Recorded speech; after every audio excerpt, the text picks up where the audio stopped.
Volodymyr Zelensky, the president of Ukraine, claimed that he had made a deal with Elon Musk, the creator of SpaceX, to deploy Starlink devices. What does this mean, and how will this affect Russia? Let's find out. Welcome to our channel, guys. In today's video, we'll discuss how Elon Musk and Volodymyr Zelensky's deal just stopped Russia. Before that, do subscribe to our channel if you haven't already. SpaceX and Tesla CEO Elon Musk challenged Russia's Vladimir Putin to single combat via Twitter. I, at this moment, challenge Vladimir Putin to singles combat. Stakes are Ukraine, he tweeted, writing the nation's name in its native script.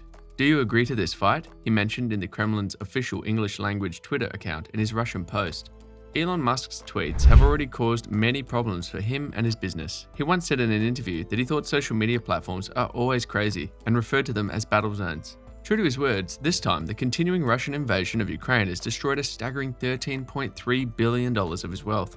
So much so that he has been displaced from the $200 billion club, despite the loss of $72 billion from his fortune this year, which is more than the total wealth of the following three wealthiest people combined. Musk is still the richest man in the world. However, the software mogul is prepared to do whatever it takes, even if engaging in a fight with the Russian president, to end the rising tensions between Russia and Ukraine.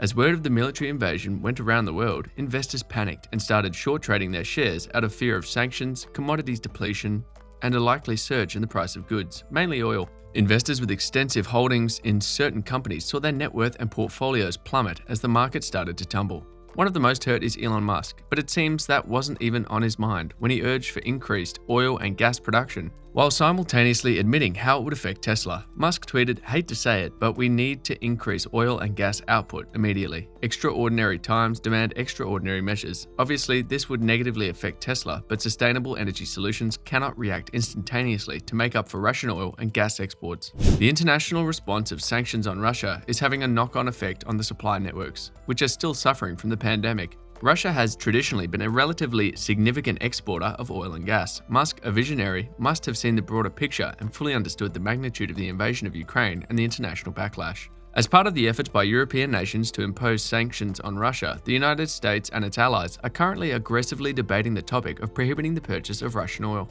Joe Biden, the President of the United States, has thus far denounced Russia's military invasion of Ukraine, claiming that it will inevitably drive up energy costs and, as a result, destabilize the world economy. Many people were concerned that Ukraine's internet connectivity would be cut off after Russia's invasion, either through hacking or perhaps the destruction of internet infrastructure, or both. While there have occasionally been temporary outages and cyber attacks on official websites, a complete internet blackout is not ruled out. Officials encourage locals to maintain contact so they can provide information on atrocities committed by Russian forces in favor of Vladimir Putin and use their experiences to counter Russian propaganda. But that is when Elon Musk stepped up. He has assured Europe that his company SpaceX can provide its Starlink satellite broadband service, which are internet satellites launched by SpaceX. This decision was taken in response to a request by Ukraine's Vice Prime Minister Mikhailo Fedorov to provide all the country access to its satellite internet. Elon Musk followed through on his pledge a few hours later by offering Ukrainians active internet connectivity through his Starlink space satellite service. When a truckload of Starlink satellite dishes, also known as terminals, arrived in Ukraine, the news about his world-saving generosity began circulating. A tweet read, "Starlink service is now active in Ukraine. More terminals en route." Without providing any other information, he added that other Starlink systems would be available to Ukrainian cities that had been damaged due to the invasion. In small, occupied communities where alternative communication forms are unavailable, Ukrainians now utilize Starlink as a conventional Wi-Fi network. Due to its unavailability in several villages, many also use Starlink as a mobile connection. Reports suggest Zelensky, the Ukraine president, also uses the Starlink network to post important information online and communicate with other political figures via Zoom, including Joe Biden and Emmanuel Macron. Starlink must assist Ukrainians in documenting the war crimes committed by Russian soldiers and disseminating information on social media. People can now realize what is true thanks to the presence of communication. To tell the truth, Ukrainians must have internet access. Elon Musk has already sent Tesla Powerwall solar power plants to Ukrainian hospitals to provide backup power if the primary network fails. Tesla Powerwall stations offer medical institutions backup power during power outages in the Kyiv region, where Elon Musk recently handed over solar stations that now secure the operation of essential infrastructure facilities. Additionally, in neighboring nations, refugees have access to free charging for both Tesla and non-Tesla automobiles. Volodymyr Zelensky, the president of Ukraine, thanked the internet tycoon via Twitter after discussing it. Talk to Elon Musk. I'm grateful to him for supporting Ukraine with words and deeds. Next week, we will receive another batch of Starlink systems for destroyed cities. Discussed possible space projects, but I'll talk about this after the war. Elon Musk, the CEO of Tesla and SpaceX, has not responded to pleas from Twitter users to stop selling Tesla vehicles in Russia like his fellow automakers Mercedes, BMW, and Volkswagen have. One of Musk's 77 million followers on Twitter. Here is an idea: shut down all Tesla cars in Russia with a note, "Hi guys, you will get your cars back when you stop fighting Ukraine." Amid economic sanctions and market instabilities, will Tesla shut down the operation of its electric vehicles in Russia? Musk has not yet answered, at least not in public. He did, however, declare on Twitter that unless he has a pistol to his head, he will not restrict Russian media in the global Starlink. Putin made this statement amid charges that the Russian government is utilizing its media to disseminate political propaganda. Starlink has been told by some governments, not Ukraine, to block Russian news sources. We will not do so unless at gunpoint. Sorry to be a free speech absolutist. Meanwhile, many of his colleagues in tech giants such as Google, Apple, Twitter, Microsoft, YouTube, Meta, and several others have banned Russia-controlled news networks, RT and Sputnik.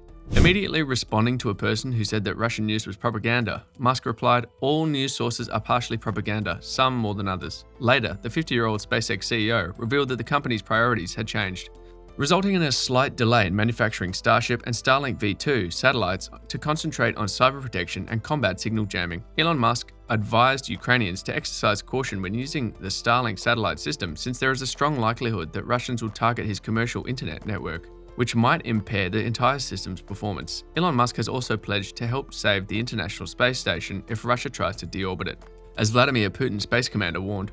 Sanctions against the Russian space program were already pledged by the White House, which said that doing so would make Russia less competitive economically. Additionally, President Joe Biden committed to broadening the scope of the sanctions to bar more than half of the most advanced technologies coming from the Russian Federation. This would prevent them from modernizing their armed forces and military tactics. We previously denied Russia access to radiation-resistant microelectronics for space applications. Amid the widely denounced invasion of Ukraine, Russia's space chief Dmitry Rogozin criticized the sanctions against his country. He used his official Twitter account to say, "Who will preserve the ISS from an uncontrolled deorbit and fall into the United States and Europe if you block cooperation with us," tweeted Rogozin, to which Musk responded, "SpaceX." Do you think Russia feels threatened by Musk? Let us know in the comments below. Do not forget to give us a like, share, and do subscribe to our channel for more updates. Thanks for watching.